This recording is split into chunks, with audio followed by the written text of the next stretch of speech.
I want to read you something from one of my favorite books of all time. We're going to get lynched, aren't we? He whispered. Well, it was a tough assignment, said Deep Thought mildly. 42, held Loonqual. Is that all you've got to show for 7.5 million years of work? So for those who haven't figured it out yet, this is a passage from Douglas Adams's book, Hitchhiker's Guide to the Galaxy. And if you haven't read it yet, what's wrong with you? I'm adding a link in the description below, so go and buy it today. And if I can make a suggestion, get the 5-book omnibus, because then you can also learn why dolphins are really more intelligent than humans. So let's continue. I checked it very thoroughly, said the computer. And that quite definitely is the answer. I think the problem, to be quite honest with you, is that you've never actually known what the question is. But it was the great question, the ultimate question of life, the universe, and everything, howled Loonqual. Yes, said Deep Thought, with the air of one who suffers fools gladly. But what actually is it? A slow, stupefied silence crept over the men as they stared at the computer and then at each other. Well, you know, it's just everything. Everything, offered Pugh weakly. Exactly, said Deep Thought. So once you know what the question actually is, then you'll know what the answer means.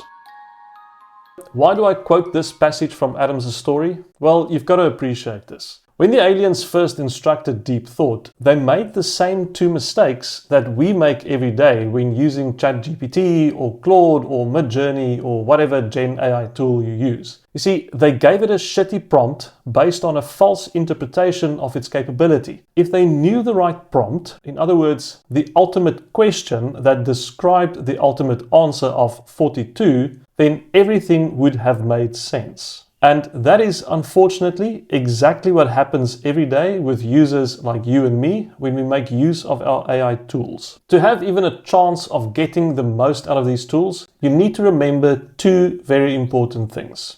These things are actually a lot more like humans than we realize. I come across this every day. There is this common misconception that chatbots can handle any topic with ease. But that's just not the case. I mean, think of human experts for a moment. Human experts are incredibly knowledgeable and insightful within their specific fields. You know, a doctor in medicine, a lawyer in law, an engineer with engineering. But if you take them out of their domain, they'll struggle. And it really is the same thing with chatbots powered by modern large language models. These chatbots are trained on vast amounts of data, but they can only be as good as the information that they've been exposed to, the information they have access to, and the quality of the training that they received. If there's plenty of data on a subject within the training set, then they can provide brilliant and quite precise answers. But if the topic is something obscure or not well represented in their training,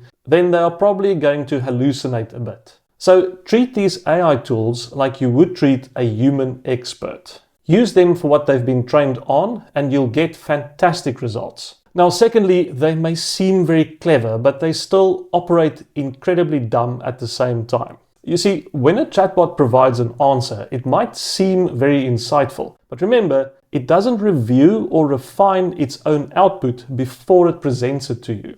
So you really get a first unreviewed draft and you have to understand the implications here. It really is very similar to getting a first draft from a very smart but somewhat careless assistant. The answer may be very good, but it's not perfect because it hasn't been checked for errors, it hasn't been checked for context, nor for ethical considerations or any other biases that might have crept in. You see, as intelligent humans, we know that the first draft of anything, whether it's an essay, a business report, or a piece of software, is never perfect. It has to be reviewed, critiqued, and refined. And exactly the same principle applies to AI-generated content. Once we receive the output, we need to step in. We need to review it, fact-check it, and request or suggest necessary improvements. Because just like with human assistants, this iterative process is quite essential to ensure that the final product is useful. Always take the time to review and refine what the AI gives you. Question the responses, ask for clarifications, and guide it towards the best possible outcome. There are clever ways, and then there are extremely dumb ways to use generative AI tools.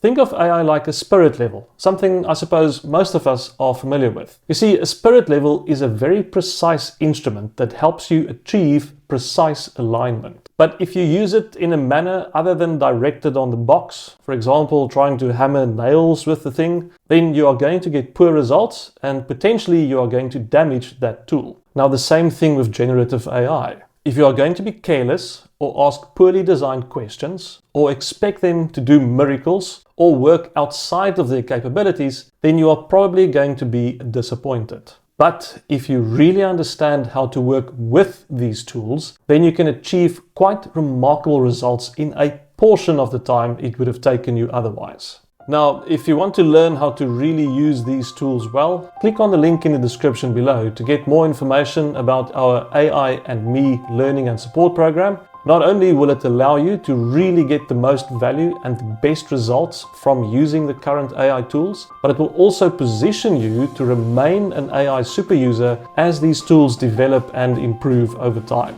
So please use these tools and use them well, because they can really help you do things that you would not have been able to do without them. Cheers!